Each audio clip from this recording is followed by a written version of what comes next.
A black man steps into first class and is told he doesn't belong. What the flight crew doesn't know. He's the CEO of the entire airline. Within 30 minutes, the plane turns around and everything changes. This isn't just a story about power, it's a story about silent strength, racial bias, and a lesson the world won't forget. The moment he stepped into the plane, all eyes turned. Not because he caused a scene. Not because he was late or loud. But because Marcus King carried something many people didn't expect to see on a man like him: quiet authority. He was dressed in a crisp navy blue suit, tailored to perfection. A silver watch, elegant, understated, yet expensive, peeked out just below his cuff. His shoes were polished, his movements calm, and in his hand was a worn leather laptop bag that had clearly traveled the world. To anyone paying attention, Marcus looked like exactly the type of man who belonged in first class. But apparently, the flight attendant didn't see it that way. As Marcus stepped into the cabin, she stepped directly in front of him, blocking his path with an outstretched arm and a tight smile that didn't reach her eyes. "Excuse me, sir," she said, her voice cool and clipped. "This is the first-class cabin. Economy is back that way." Marcus didn't flinch. He didn't raise his voice or react with indignation. He simply reached into his jacket pocket and handed her his boarding pass. She took it, glanced quickly, barely looking, and handed it back before speaking again. This time louder, and with a tone of practiced firmness. "Sir, you don't belong here." The words hung in the air like a slap. The nearby passengers began to take notice. A businessman 2 rows down paused mid-email. A woman in pearls and a cashmere shawl stopped unwrapping her headphones. Some stared. Some smirked. Others just watched silently, waiting to see what would happen next. Marcus could feel the judgment around him. Not from everyone, but enough. Enough to know exactly what they were thinking. And he stood there, tall, composed, unbothered on the outside. But inside? He was boiling. This wasn't the first time he had been mistaken for less than. It wasn't the first time someone had looked at his skin before his suit. His face before his credentials. But every time it happened, it stung just the same. He took a breath. A deep one. The kind of breath you take when you've worked twice as hard to get half the respect. The kind of breath you take when you're deciding whether to remind people who you are or let your silence speak volumes. "I believe you should take a closer look at my boarding pass," Marcus said, voice calm but commanding. The flight attendant hesitated. Her eyes flicked down. This time, really reading it. 3A. First class. Confirmed. Paid in full. A flicker of something passed over her face. Embarrassment? Maybe. But more likely, irritation. The kind of irritation that comes not from being wrong, but from being called out. Still, she didn't apologize. Instead, she pressed her lips together and forced a smile. "Please go ahead, sir," she said, stepping aside. But the tone had changed. Not warm. Not welcoming. Just coldly professional.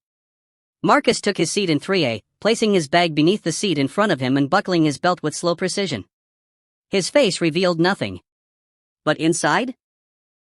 He was replaying everything. The tone. The assumption. The embarrassment. The judgment. And more than anything, he was thinking about how quickly people forget their manners when they think no one important is watching.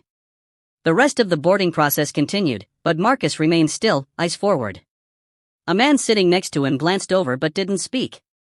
The woman in pearls, now behind him in 3B, was clearly uncomfortable. She had seen the whole thing. When the final boarding announcement played, the cabin lights dimmed and the door shut with a soft thunk. Marcus leaned his head back. He wasn't angry. He was disappointed.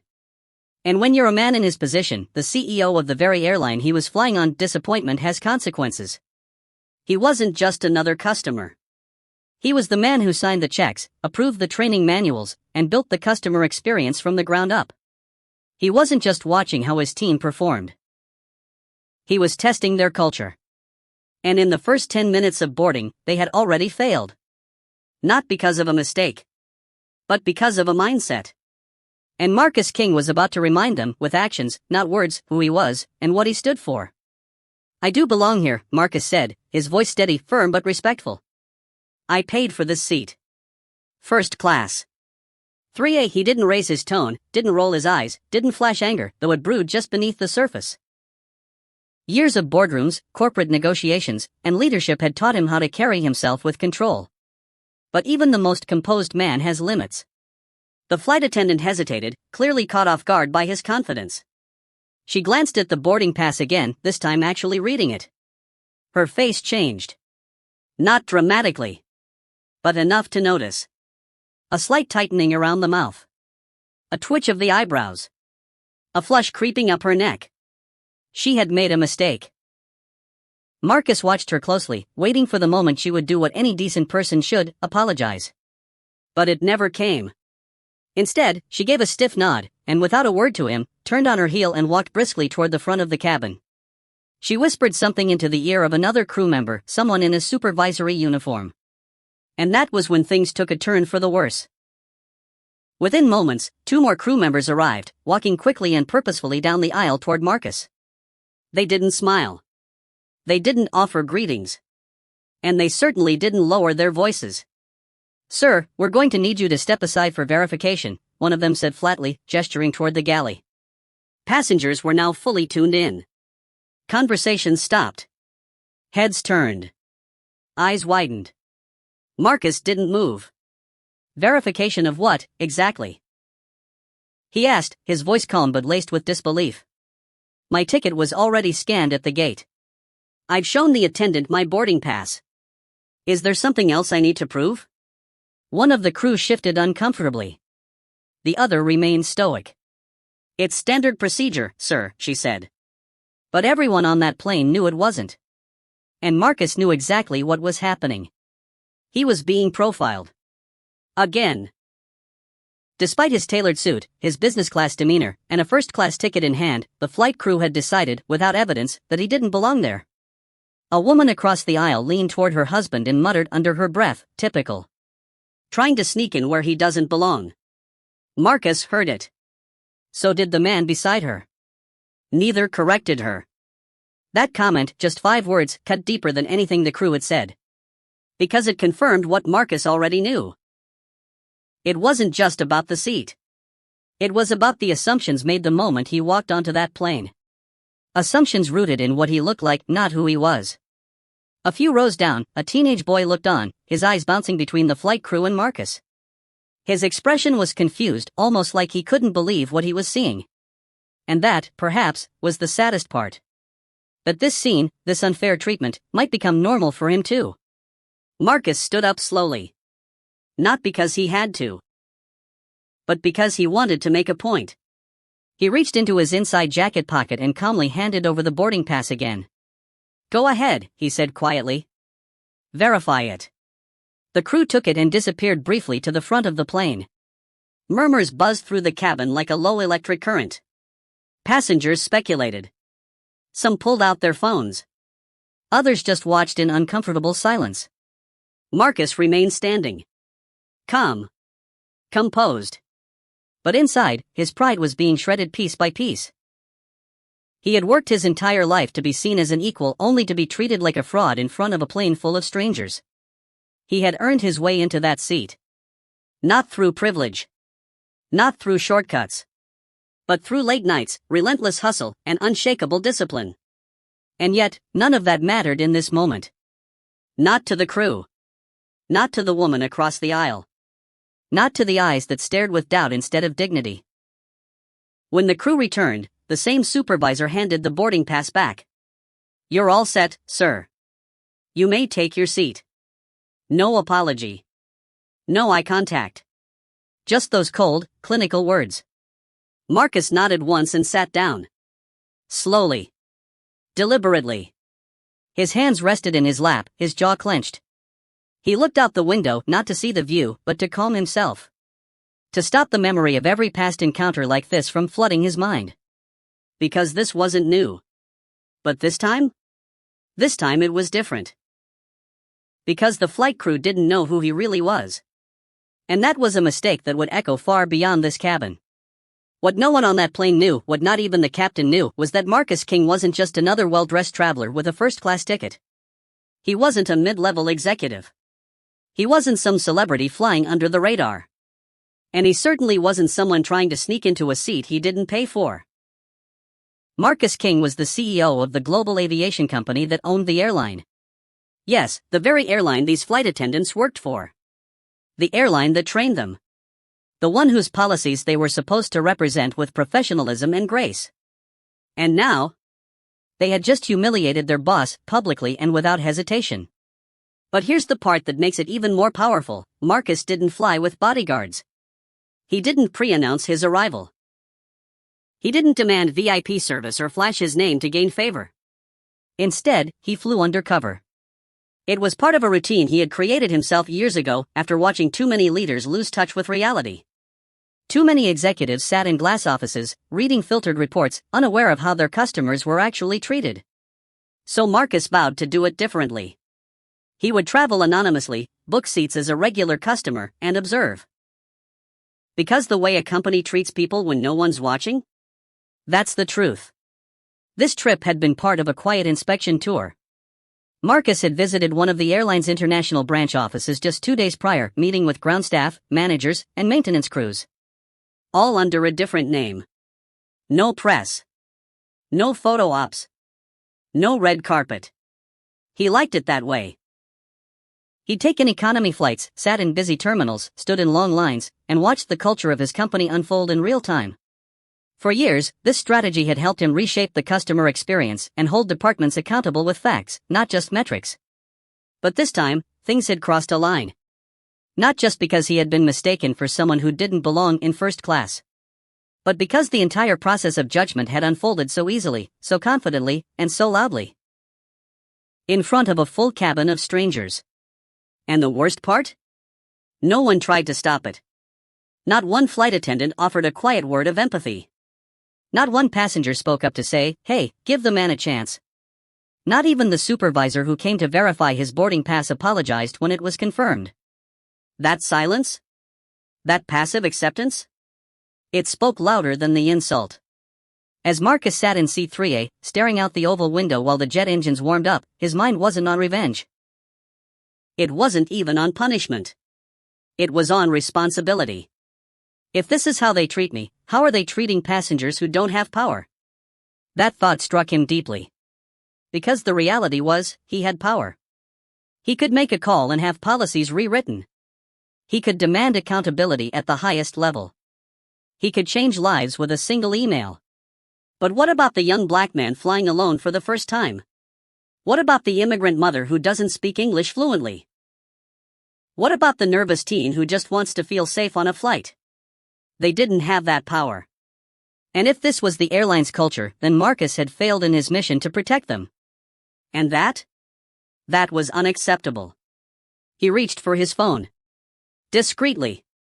Sent one short message to his executive assistant using an encrypted app. It was only a few words, Flight 227. I'm on board. We have a situation. Begin internal protocol. Prepare statement. No anger. No theatrics. Just action. Within minutes, gears began to turn. At corporate headquarters, his team moved quickly reviewing crew rosters, pulling flight recordings, checking customer service policies. They didn't even know the details yet. But they knew one thing: when Marcus King sent a message like that, something serious had gone wrong. And back on the plane? The flight attendants still had no idea who they had just embarrassed. They continued their duties. Walking past Marcus without a second glance, serving drinks and closing overhead bins like it was any other day. But this wasn't any other day. And Marcus King wasn't just any other man. He was the man who held their future in the palm of his hand. And the lesson they were about to learn? You never know who's watching. The plane finally took off. Marcus King was seated, grudgingly, after the flight crew had verified he belonged in first class. Not a smile. Not an apology. Not even eye contact. Just cold professionalism masking a heavy dose of quiet arrogance. To them, it was over. They had handled the situation. Problem solved. But to Marcus, it had only just begun. He sat still in C3A, hands clasped in his lap, eyes watching the clouds outside the window. The plane ascended through layers of mist and light, but his thoughts were heavy. It wasn't the first time he'd experienced racial profiling. But this time, it struck a deeper nerve. Not because it was more offensive, but because it happened in a place he personally built. This was his company. These were his people. This was his standard being broken right in front of him. And that's why, just before the cabin doors closed, Marcus had pulled out his phone and typed a single, encrypted message to his team. On board Flight 227. Disrespectful conduct. No apology. Initiate protocol. There was no need to elaborate. His inner circle knew exactly what it meant. And now, 30 minutes into the flight, as the seatbelt signs flicked off and passengers began reaching for drinks and magazines, the cabin intercom crackled. "Ladies and gentlemen, this is your captain speaking," came the voice from above. "Due to an unexpected issue, we will be returning to the gate." A wave of frustration rippled through the cabin. Passengers groaned. Some cursed. Others rolled their eyes and muttered about delays and missed connections. No one knew what was happening. Except Marcus. He leaned back in his seat, completely calm.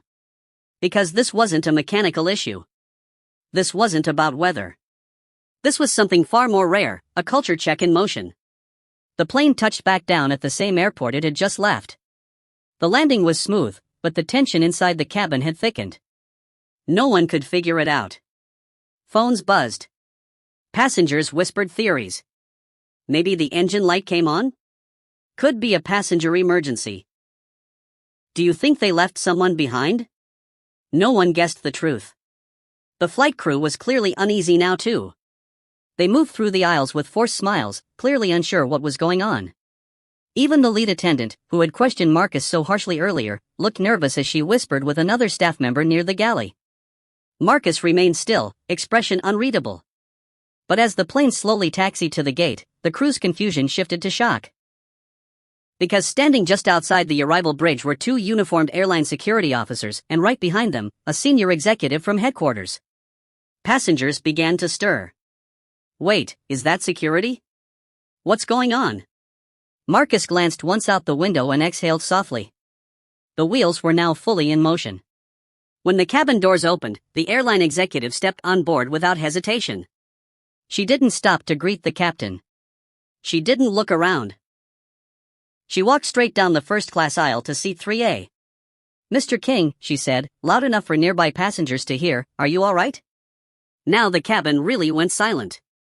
Heads turned. Brows furrowed. The lead flight attendant's face turned pale. Her hands, previously busy pretending to organize snack trays, now froze at her sides. "Mr. King," she mouthed silently. Her eyes darted between him and the executive. Marcus nodded calmly. "I'm fine, thank you." The executive turned sharply to the flight crew. "All four of you," she said. "Off the plane. Now." Gasps echoed from several rows behind. A few passengers instinctively pulled out their phones, sensing something viral in the making. The crew hesitated. "I said now," the executive repeated. The attendants, flushed, flustered, and now fully realizing who Marcus King was, gathered their things in stunned silence and exited the aircraft one by one. The remaining passengers sat in stunned quiet. No one knew what to say. No one had ever seen anything like this happen before. Marcus stood up, stretched slightly, and looked at the rows of people around him. Some stared with wide eyes. A few nodded at him, realizing now that they'd just witnessed something historic. He didn't say a word. He didn't need to. The message had already been sent, and not just by the phone he used before takeoff, but by the way he held himself, the silence he chose, and the power he carried with quiet confidence. Because sometimes, real leadership doesn't raise its voice. It simply shows up, watches, and acts. And this flight? It was no longer about the destination. It had just become a masterclass in accountability. As the plane settled at the gate and the seatbelt sign pinged off, the passengers remained restless, whispers, murmurs, questions. Something was off. Everyone could feel it. Then, the unexpected happened. The cabin door hissed open. But it wasn't another passenger stepping in. It was a sharply dressed woman in a tailored charcoal blazer, her company badge clipped visibly to her jacket. The look on her face was not friendly, it was all business. The air shifted.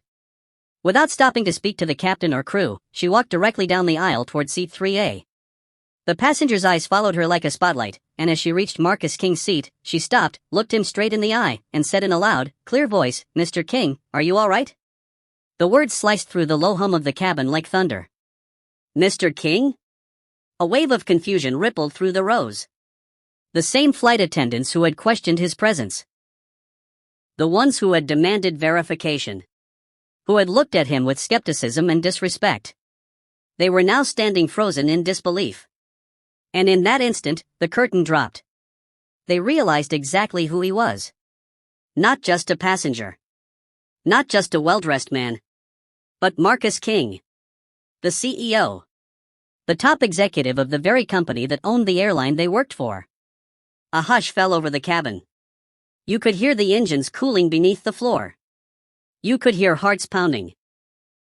And you could almost hear the exact second the crew realized they had made a catastrophic mistake. The executive spoke again, this time for all to hear. "We received your message. The matter will be addressed immediately." Marcus rose slowly, adjusting the cuffs of his suit as he stood. There was no smugness. No gloating. Just calm, quiet strength. He nodded. "Thank you." Then came the hammer drop. The executive turned sharply toward the 4 crew members standing near the galley. Her tone shifted from respectful to ice cold. "All 4 of you off the plane. Now." For a split second, they didn't move. It was as if their brains couldn't process what was happening. Then one of them, a younger attendant, opened her mouth as if to object. But before a word could leave her lips, the executive's voice rang again, "This is not a request. You are being removed from this flight pending internal investigation. Now." Gasps echoed through the rows. Several passengers instinctively pulled out their phones. Cameras rolled. TikToks began. Twitter drafts formed. They knew they were watching something rare, a real-time accountability moment. And it wasn't just shocking, it was justice. The crew, visibly shaken, began gathering their personal items. No one said a word. They knew there was nothing to say. One attendant's hand trembled as she tried to unclip her ID badge. Another, the one who had first confronted Marcus, stared at the floor, her face pale and stiff. As they walked off the plane, every eye followed them. But no one clapped. No one smirked. Because this wasn't about revenge. It was about respect. And in that moment, everyone understood that. Marcus remained standing. The woman in the seat across from him leaned over and whispered, "I had no idea." He looked at her, not with anger, not with pride, but with quiet grace. "It's not about who I am," he said. "It's about how people are treated when they think no one's watching." Another passenger nodded solemnly. A man from row 4 said softly, "I'm glad someone's holding them accountable." The flight crew was quickly replaced by standby staff, professionals who stepped into the cabin like they were walking into a job interview. They knew who was on board now. The captain personally walked out of the cockpit, introduced himself to Marcus, and apologized on behalf of the crew. But Marcus didn't want apologies. He wanted change. As the plane prepared to take off again, passengers looked at Marcus with a new kind of respect, not just because he was a CEO, but because of how he handled power. He hadn't yelled. He hadn't demanded. He hadn't flexed his title. He had let their actions speak for them. And then he let consequences follow. It was a masterclass in leadership. A moment no one on that plane would forget. And as the jet engines roared once more, lifting the plane into the sky, every single person aboard knew they had just witnessed a shift. And the world was about to hear about it. Later, seated quietly in the executive lounge, Marcus King sipped a cup of black coffee as the world outside his window bustled. It had been an emotionally exhausting day. He didn't crave attention. He wasn't looking for headlines or a media circus. What he had hoped for deep down was a simple flight home, time to reflect, and a moment to observe the service culture his company claimed to uphold. Instead, he had been made a public target. Misjudged. Profiled. All while holding the highest position in the very airline they worked for. But now, in the stillness of the lounge, a different kind of attention was finding him. A woman in her 50s approached first, hands clasped nervously. "Mr. King," she asked. "I was seated across the aisle from you earlier." He nodded politely. Yes, of course. I just wanted to say. I'm sorry. I saw what happened. I should have said something. But you handled it with such class. Thank you for not losing your cool, and for standing up for all of us. Marcus offered her a warm, understanding smile. Thank you. That means a lot. Another man, young, maybe in his mid-20s, came up next. I had no idea who you were, he said, clearly embarrassed, but I saw the way they treated you. I didn't know how to react. But watching how you stayed calm, it really hit me. I just wanted to thank you. For being the kind of leader we rarely see. Marcus nodded, humbled. And then he said the words he always believed in, the ones that shaped his leadership: it's not about who I am. It's about how people are treated when no one's watching. That's what defines culture. That moment. Those quiet words began to ripple far beyond that lounge. Within hours, the story was everywhere. Not because Marcus issued a press release. Not because he posted a dramatic video. But because passengers had witnessed real injustice and real accountability, and they shared it. Videos went viral. Blog posts were written. Major media outlets picked up the story with headlines like, "Black CEO profiled in first class, then reveals he owns the airline, respect in the skies." CEO's silent power sends industry-wide shockwaves, grace over rage. The executive who let his actions speak louder than titles, but the focus wasn't on revenge. It wasn't a scandal. It became something bigger, a case study in leadership, dignity, and racial bias in plain sight. Behind the scenes, Marcus's internal protocols were moving swiftly. The flight crew in question was immediately suspended pending investigation. Not out of spite, but because standards mattered. And accountability couldn't be selective. Within 48 hours, the airline's board of directors held an emergency meeting to approve a new mandate: mandatory racial sensitivity and bias training, customer service recertifications across all departments, anonymous passenger surveys to catch future incidents before they escalate, and perhaps most significantly, Marcus made sure the company issued a public statement, not to clear its name, but to acknowledge its failure and commitment to doing better. In part, it read, "We failed to recognize one of our own leaders, not because he hid who he was, but because we made assumptions." That failure wasn't about a single flight. It was about our culture. And it ends now.